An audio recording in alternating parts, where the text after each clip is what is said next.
Subscribe to our channel by clicking the subscribe button. Click the bell button and enjoy the latest uploads from our channel. Now coming to the question number 25.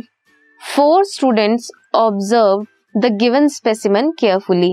ये एक specimen दिया है, 4 students ने इसे study किया, record किया इनके adaptive features को and phylum को.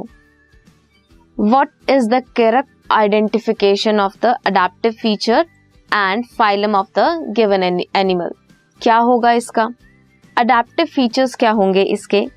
Streamline body है, कोई एंटीना, फिन्स या आर्म्स या लेग्स नहीं है.